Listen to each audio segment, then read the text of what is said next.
he had these knives. I don't think he had pulled them out yet. He asked me in the beginning, I think this was like October 1996. So this might have been right at the beginning of the civil trial.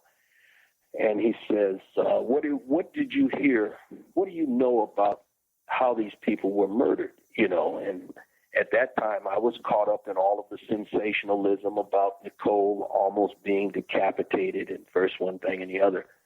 And I said, yeah, well, I heard that a right-handed individual, using a single-edged knife, almost decapitated her. So my brother said, well, here's a single-edged knife. Go over to that anatomical dummy and show me how you would have performed that. And so I went over to the anatomical dummy and said, well, they were living in close quarters in this townhouse situation out here on 875 South Bundy. So it would seem to me that the assailant probably would come up behind the person, muffle their mouth, stick the knife up underneath their throat, and then rip it up across their throat and almost cut their head off. And so he said, fine.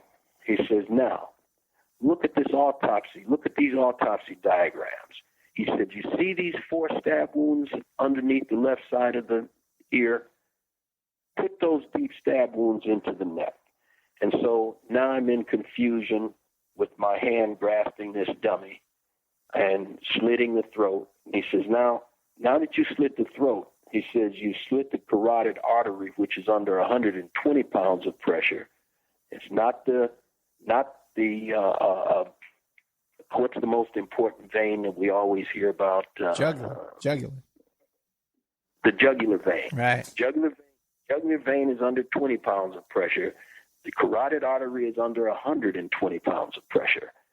And something under 120 pounds of pressure is like a water hose that's skeeting, blood everywhere. And now, within 2.5 seconds, you've got 130 pounds of dead weight in your arm. But in the meantime, show me how to stick these 4 stab wounds in the left side of the neck.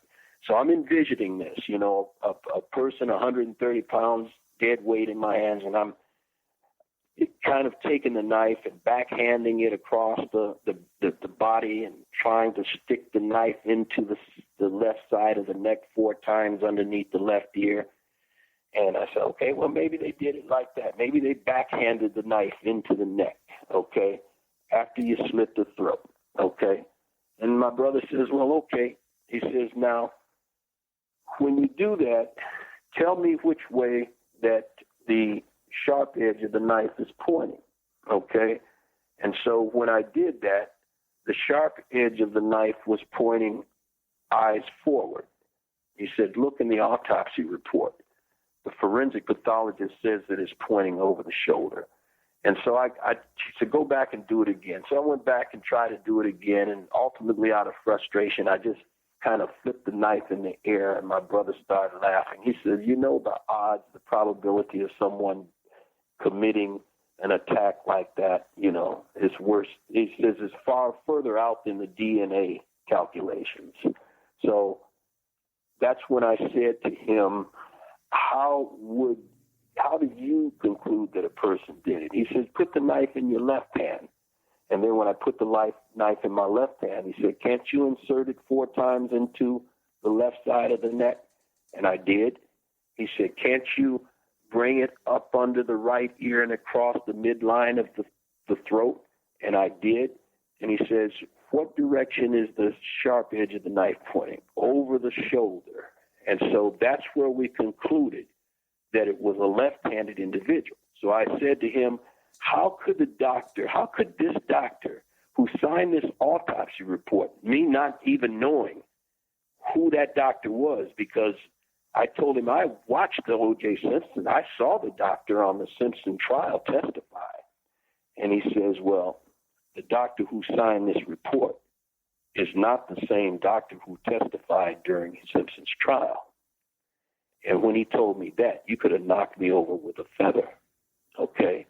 And so I told him at that moment, I said, I have a friend in Minneapolis who is a retired librarian, and a retired Army veteran of the Quartermaster Corps.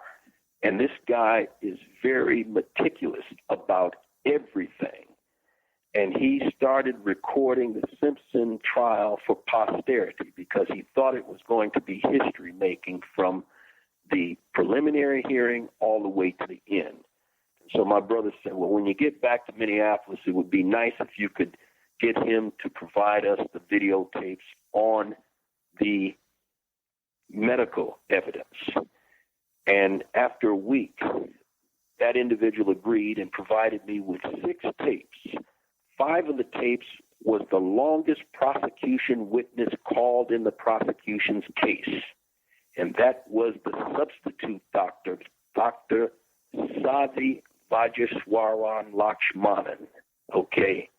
This doctor was on the witness stand for 9 days.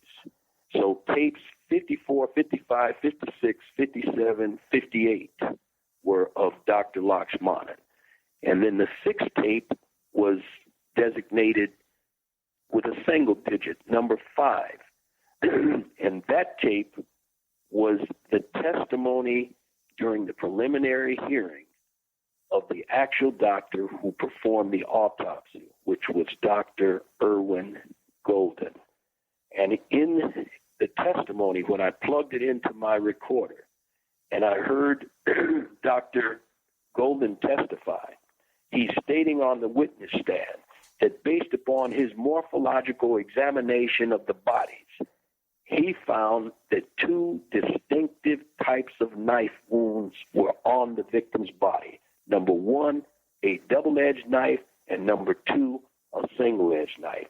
Then I flip over to the tapes with Dr. Lakshmanan, who came in as the substitute doctor that the prosecutors brought in. He testifies that he believed that only one knife, a single-edged knife, wielded by a right-handed individual, was used to commit these murders. And then further on the testimony, if you see in the documentary, under cross-examination, you hear Shapiro ask him, says, were you ever involved in performing these autopsies? He says no. He was never involved in performing the autopsies. He didn't even see the victims' bodies, okay? He also testified that he didn't even go out to the murder site until 6 months after the murders had occurred. Then you hear the piece that we keep in the documentary for dramatic purposes is where you hear under cross-examination, Shapiro asked him, how many times this year have you testified for a doctor who's already performed the autopsies and was available? And you hear Dr. Lakshmanan say, never. He says, how many times last year did you testify when the doctor who performed the autopsy was available? You hear him again say, never. How many times in the 15 years that you've been the chief medical examiner for Los Angeles County, one of the largest counties in the United States, have you testified when the doctor who actually performed the autopsy was available?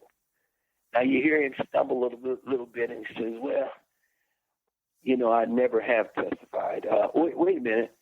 I have testified to supplement the original testimony of a doctor, but to tell you the truth, to answer your question, no, never. Amazing. And I just want to point out, too, that in this video and in the book, Pursuit of Exhibit 35, the O.J. Simpson murder trial and its hidden secrets, and in the video, Serpents Rising, an independent investigation of the O.J. Simpson's murder trial, they act out this. So they have you and your brother acting this out. And they have diagrams, too, of the autopsy. So it really makes all of this very clear to you. That, and now, when we discussed this last time, I asked you, well, why do you think they didn't do this? Would be the smoking gun for the defense to jump all over this. Yep. And I think that's when you brought up your theory that you felt that it was kind of a payoff for the Geronimo Pratt situation. Yes, I did.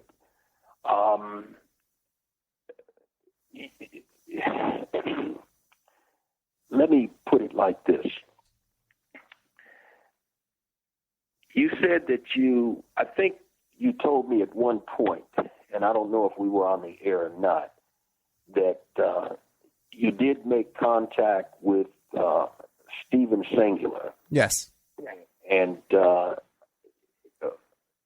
his book became an important wedge in this puzzle in terms of reinforcing what we allege to be the malfeasance that has taken place in this whole Simpson matter, you see. Because Singular had been visited in Denver, Colorado, less than a month and a half after these murders took place by an insider, an anonymous insider within the Los Angeles Police Department that knew things about this murder case that nobody knew about at the time.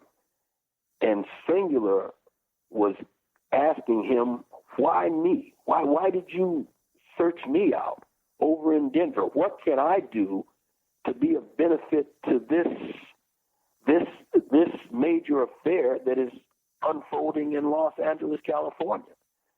And that anonymous insider said that he did not trust the official infrastructure, the justice system in Los Angeles County, that it was so corrupt that he could not afford to bring this information to certain officials within Los Angeles County. And the reason that he had reached out to Singular is because Singular had already written a book about 8 years before called Talk to Death, about how a faction of a neo-Nazi organization up around northeastern Washington, northwestern Idaho, around Coeur d'Alene and some of those other areas up in there that are noted for the Aryan organizations. This group called the Order had come down to Denver on their way to Washington, D.C., as I understand, to create national turmoil by assassinating African Americans and Jews and whoever else they considered to be antithetical to their point of view. So on their way to create all of this chaos, they executed this Denver talk show host by the name of Alan Berg. And so this anonymous inside person within the Los Angeles Police Department had told Singular that he had read this book, that his associates had read this book, and this is why they were reaching out to Singular, okay, and that he was advising Singular that there was a neo-Nazi sympathizing group in the command positions within the Los Angeles Police Department that were protecting certain officers who had a tendency to act in a corrupt and brutal manner towards individuals that they detained in Los Angeles County. And so based upon that, and he further said that when these officers retire, these veteran officers have a tendency to retire to this same area up in northeast Washington and northwest Idaho, where these groups reside as their headquarters. So this is what piqued Singular's interest. And thus, Singular,